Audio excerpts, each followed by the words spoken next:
Welcome, Shelly. 3 minutes on the clock. Go All ahead. right.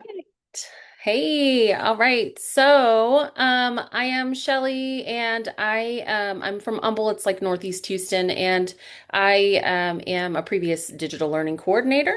And most recently I was on a campus and I'm working as an advanced learning facilitator, but I just made a big giant shift I know we're talking about small shifts, but I resigned and I am a teacher of one. So I'm teaching my one kiddo, which is a big. So I'm going to stay connected and do all the ed tech things. I'm still doing like, all the deals, but he really connects and resonates with my one small idea. So we're talking about like, these big shifts that start with small moves, and that's kind of where it is. And I want to talk about this idea of connection before content, because I think that that's something that's really missing and lacking right now when we're pushing for scores and doing things, right? We got to do all the things, get it going, do this, do this, do this. Time is this thing that everybody's missing, and we hear that all the time. So my role in PLC for this last semester had been listening for these opportunities to enrich, to cross over content, to purposely infuse technology, to find those spaces where we can save our teachers time and make those lessons more efficient for them so we could take some of those pieces off. But what we hear from teachers is, I don't have time for that, because they feel like it's one more thing. They don't feel like they can take the thing off. They feel like they need to do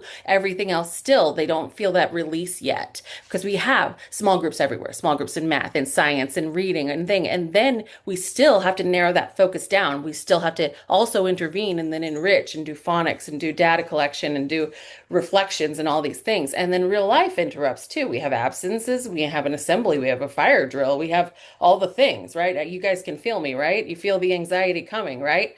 And then that schedule that you had that they said, but it works. Here it is. Here's your paper schedule that you have in front of you. Suddenly you're defeated before the bell even rang to get in, right? And then the teacher who comes in, who had the best plan ever, is defeated before they started. So the question is, how do you actually hear from all kids and get meaningful data without drowning? And so we have to shift the perspective. And that was my one small move with the teachers that I was working with, is shifting the perspective to stop trying to capture everything live and in that moment. And that's where School AI can enter for you, is creating these intentional spaces for student voice. Because I'm a champion for that student voice.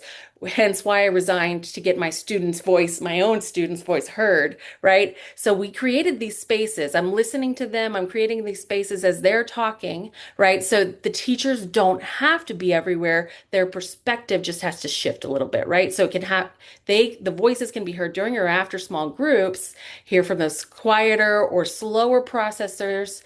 And then we start to see these patterns emerge, because the data that you can pull from School AI is amazing. And that's where the perspective started to change. When you pull that data out for them and they can look and see. And of course, you can see data anywhere, and it's not a new idea to say, okay, go and put somewhere in a digital space. But these chats, that's where the magic started happening, because I worked with GT students there. That's like 60 out of the 600, right? But then I started to feel like I knew these kids, because I'm reading these chats and they're saying things like, oh, we read the Emperor's New Clothes. What do you mean he's naked? That's weird. So now I have this personal connection with the kid. Or I have another one who said, my figurative language thing for the day is that I really love to sing, and I feel like my voice is as clear as a sparrow. And I'm like, wow, I didn't know John could sing. So now me, as someone outside of his class, already has a connection with him. I could walk in and be like, wow, I loved your writing. They don't know me very well, but now they feel heard, they feel seen, they feel ready to take risks.